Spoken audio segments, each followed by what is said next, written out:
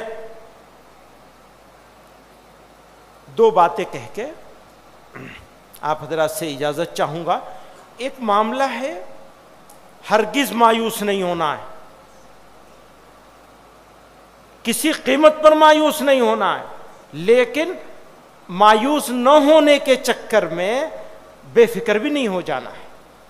فکر مندی, عزم, جہد مسلسل.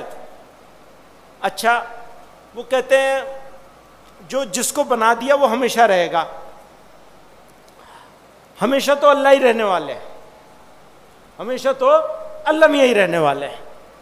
جو آیا ہے اس کو جانا پڑے گا, ٹھیک ہے نا. اچھا ہمارے اکابر اللہ تعالیٰ ان کی قبروں کو نور سے بھر دے, ہمارے حضرت سے کسی نے سوال کیا, کسی نے گھر میں بیٹھے تھے تو بھائی عتیق مرحوم نے کہا بس حضرت اب تو آپ کو آرام کرنا چاہیے. بالکل آخری زمانہ تھا اور پیر کا بھی ایکسیڈنٹ ہو گیا تھا, چلنا پھرنا بھی مشکل تھا, ویل چیئر پہ تشریف لے جاتے تھے نماز کے لیے بھی. تو بھائی عتیق مرحوم نے یہ کہا کہ حضرت اب تو آپ کو آرام کرنا چاہیے. تو بڑی ٹھنڈی آہ بھری, بہت ہی ٹھنڈی آہ بھری, فرمایا میاں آرام تو قبر میں ہی ملے گا. تو الحمدللہ ان کو تو ان کی قبر میں آرام مل گیا. اب مولانا صدیق اللہ صاحب کہتے ہیں تم نے چھوڑ دیا, صحیح کہتے ہیں وہ, ہم نے صرف چھوڑا نہیں ہے بلکہ ہم تو ناخلف ہیں. میں واقعہ ہے, بغیر کسی مذاق نہیں ہے, سیریس بات کہہ رہا ہوں. حضرت شیخ الاسلام حسین احمد مدنی رحمۃ اللہ علیہ اپنے آپ کو ننگے اسلاف لکھتے تھے. میں جب حضرت کی تحریر کہیں کچھ دیکھتا ہوں تو مجھے بار بار یہ خیال آتا تھا کہ وہ تو تواضعاً فرمایا کرتے تھے, میں حقیقتاً ننگے اسلاف ہوں. تو ہمارا کام کیا ہے, افراد کسی طرح سے کچھ تیار ہو جائیں, آ جائیں تو ان کے حوالے کر کے اور ہم بحیثیت خادم کے رکن کے جمعیت علماء میں کام کریں. اللہ تعالی ہماری جماعت میں الحمدللہ آج بھی ایسے بہت سارے لوگ موجود ہیں جو اس کام کو ہم سے زیادہ اچھے سے کر سکتے ہیں, لیکن نچلی سطح پہ بھی ہم لوگوں کو تیار ہو جائیں کہ اگلے 4-5 سالوں میں. تو اس کا مطلب یہ ہے چھوڑ کے نہیں بھاگ رہے, یاد رکھیے گا, چھوڑ کے نہیں بھاگ رہے ہیں. ہم سینے پہ گولی کھانے والے ہیں, پیٹھ پہ گولی نہیں کھائیں گے انشاءاللہ, یاد رکھیے گا, بالکل یاد رکھیے گا. مجھے یو پی کی سرکار کے ایس ٹی ایف نے 2 مرتبہ طلب کیا ہے. مقدمہ بہت سارے لوگوں پہ ہے لیکن طلبی میری ہو رہی ہے بس. تو اس بات کو یاد رکھیے گا, ساتھیوں نے یہ بھی کہا کہ تم نہیں جاؤ گے تو بھی کچھ نہیں بگڑے گا تمہارا. ہم نے کہا جتنی مرتبہ بلائیں گے اتنی مرتبہ جائیں گے. آنکھوں میں آنکھیں ڈال کے جینا ہے, آنکھ چرا کے نہیں جینا ہے, نہ اپنوں سے نہ پرایوں سے. ہمیں یہ اقرار ہے کہ ہم گنہگار ہیں, ہمیں یہ اقرار ہے کہ ہم اس قابل نہیں ہیں کہ اس عظیم الشان جگہ پہ رہیں جہاں حسین احمد مدنی کا پیر گزرا ہے, مولانا اسد مدنی جیسے لوگوں کو ہم نے دیکھا, اولو العزم لوگوں کو. ہم تو ایک منٹ نہیں ٹک سکتے. واقعہ ہے اللہ تعالیٰ نے منع کیا ہے کہ اپنے گناہوں, اپنا پسند فرمایا ہے کہ آدمی اپنے گناہوں کا اظہار کرے, اس لیے اظہار نہیں کر سکتے. اس نے چھپایا ہے تو ہم دعا یہ کرتے ہیں اللہ آپ نے ستاری کی ہے, آپ غفاری بھی فرما دیجیے. یہ میرا حال ہے ان بزرگوں کے بیچ میں.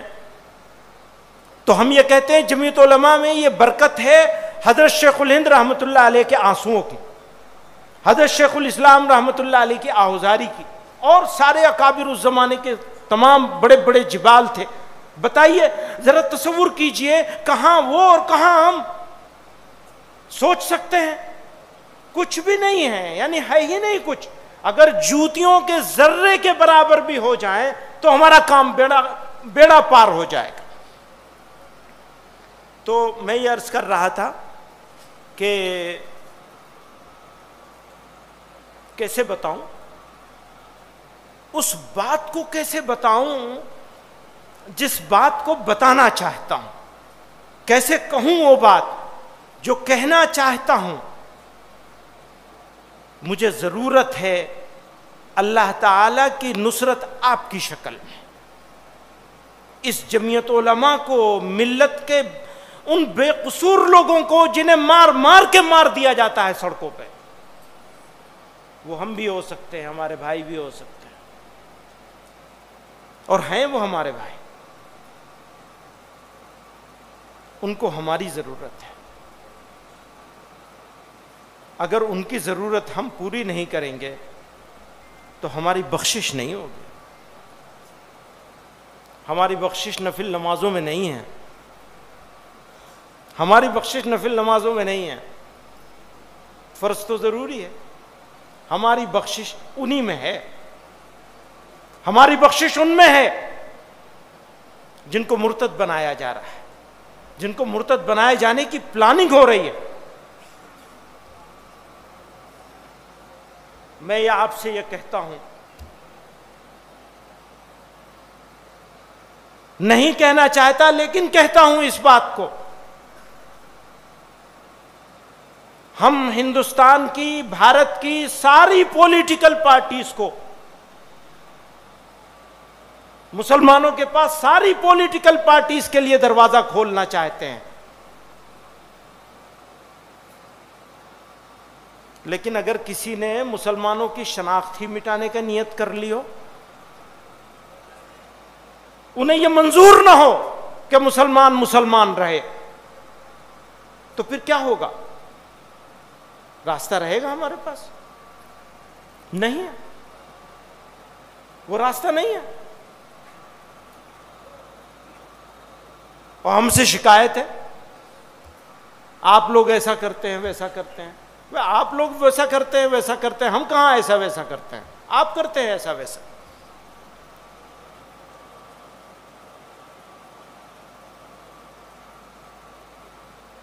اس کے باوجود ہم یہ کہتے ہیں کہ سمجھدار لوگوں کے ساتھ گفتگو ہونی ہی چاہیے. گفتگو بہترین حل ہے, گفتگو ہونی چاہیے, گفتگو بند نہیں ہونی چاہیے, دروازہ کھلا رہنا چاہیے. واپس آتا ہوں اس بات پر, ہم یہاں جمع ہوئے ہیں.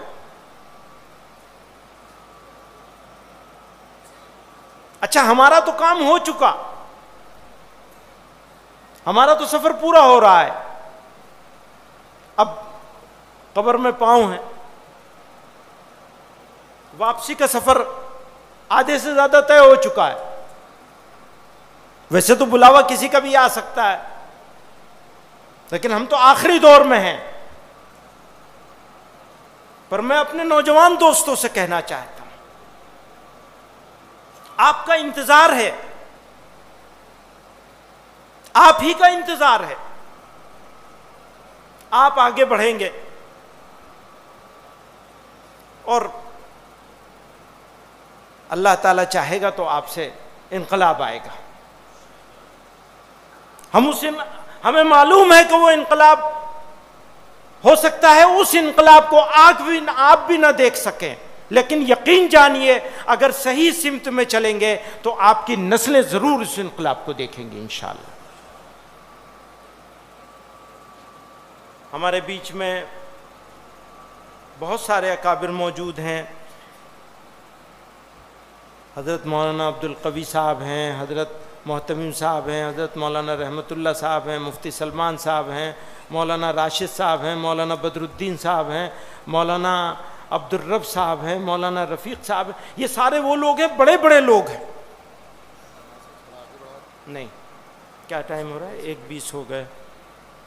کیا کریں، نماز کو تھوڑا آگے بڑھا دیں؟ میری بات لمبی ہو گئی، یہ سوچا تھا کہ مختصر کروں گا، تو میں مولانا ابھی 2 حضرات کے بیان ہے نا، تو ابھی مفتی عفان صاحب آئیں گے تو 2-3 منٹ یہ اور لے لیں گے، تو اس لیے میں اس کے بعد کس کو بلانا تھا؟ حضرت محتمم صاحب سے درخواست کروں گا نماز کا وقت تھوڑا سا آگے بڑھا دیتے ہیں، 2 بجے کر دیتے ہیں، 2 بجے نماز ہوگی۔ حضرت آپ تشریف لے آئے۔